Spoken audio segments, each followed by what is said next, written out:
News Center. Movies at real physical stores becoming a thing of the past. Plus, some of the biggest movie rental stores closing their doors or are teetering on bankruptcy.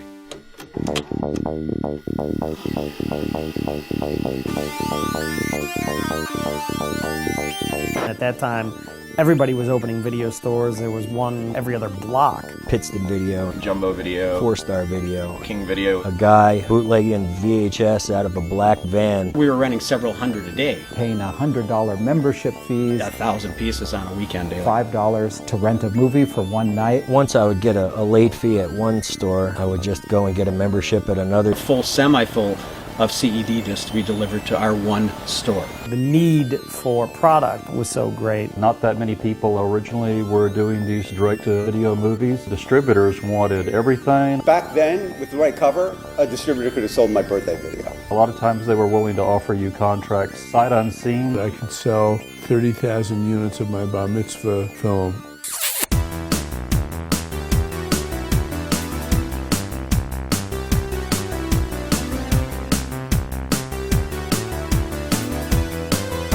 They sold 32,000 units and I got paid, trying to remember the exact amount, nothing. They were holding the master hostage, making money, and no money was coming back to the producers. They said, well, we are going to give you an advance, but we're not going to actually give it to you in the form of a payment. We're going to spend the advance on improving your movie. Now they were into the movie 20 grand versus my 10 grand. So now Panorama suddenly is the majority owner of the movie. He said, you know what? I live in Canada. Why don't you just sue me?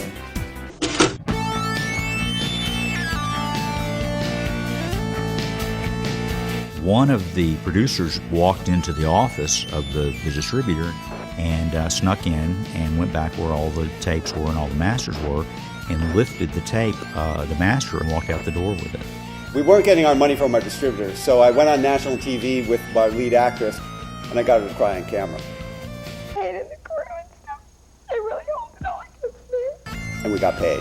Well, we couldn't get the deal we wanted, so we converted a truck, hit the road, and went factory direct.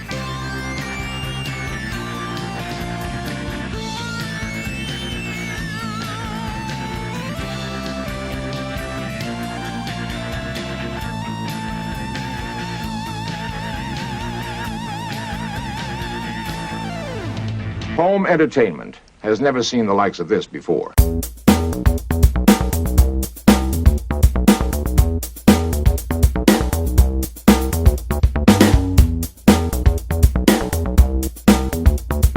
Kind of a shabby, hole-in-the-wall kind of place with a shower curtain for their adult section. The early days of the video industry attracted a whole range of folks. People who saw opportunity to make some quick bucks. When you call these places like mom and pop, I mean, it's really, you're being kind. The thief and hustler would be better. He was carrying 3 guns on him at a video store in Detroit. We had somebody with a cast literally stuff some adult movies into his cast. Usually you'd think if you go into a video store back then and they have your movie on the shelf, that's something, you know, you want to get excited about and want to let everybody in the video store know about. But she said, that's your movie? And I said, yeah, I directed it. And I just got just an intense tongue lashing from this woman. This was the most appalling film she'd ever seen, screaming about how awful and cheap it was. This is not even a movie. What is this? We used to joke that the video rental store was the greatest bait and switch operation that there was. People would come in for the Godfather and they would wind up renting Bloodsuckers from Outer Space. The very worst heat damage we ever had was a Canadian customer came in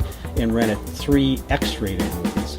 And because he wouldn't have been able to take them across the border, he decided he would put them under the hood of his car. And so, of course, when he came back with these pretty much globs. The clerk that ran the place, she wouldn't stock titles like Faces of Death because she had been in a car accident. Workers killed in a traffic accident here in Anaheim. Barbara Regal, KFWB News.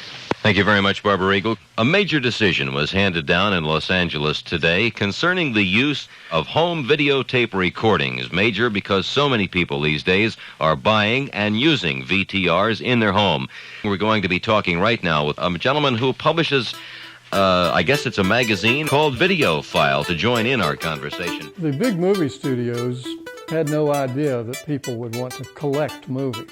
The idea that you would want to see a movie, which takes up a couple hours of your time, over and over again, was completely foreign to them. So they didn't consider the possibility that they could sell these movies on tape. The studios were not healthy at that particular point in time, so they didn't necessarily want to spend the money. And they didn't really think it was ever going to last. Consequently, they were threatened by people who were recording these movies to watch in their own homes. The FBI and the motion picture industry were all monitoring our ads.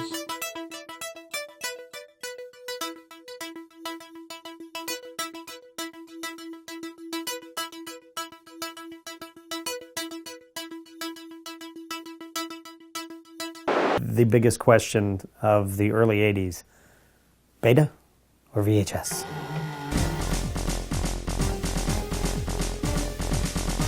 The graveyard of consumer electronics is littered with the bodies of dozens and dozens of home video formats.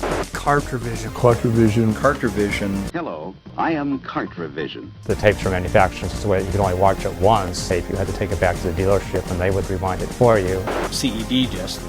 Certified electronic dud. Really a technical achievement. Vinyl discs, they were like an LP, except they had 5 times as many grooves. 200 times the data density. Sometimes they'd speed up parts of the movie. The Star Wars, they sped that one up to like maybe 2%. I mean, you could tell. It was sped up enough that the music sounded weird. Not really that noticeable. And pretty much every movie skipped.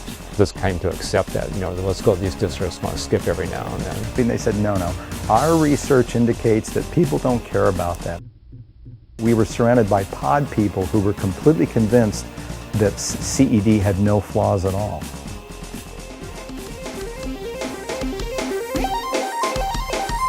Technicolor video cassette, which is really called CVC. The formats like Video 8. The Sanyo V-Cord 2. They were a time machine.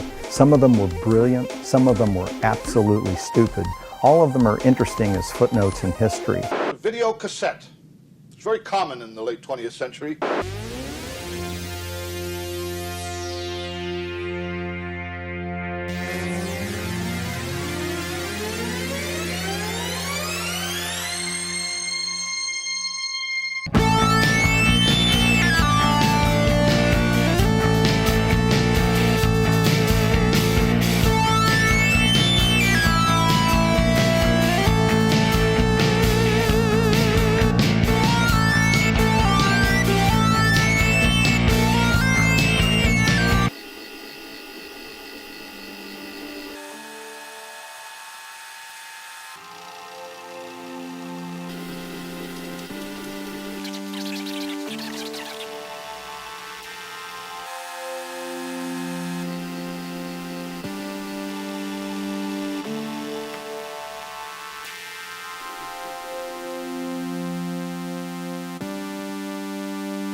March 17th, 1978.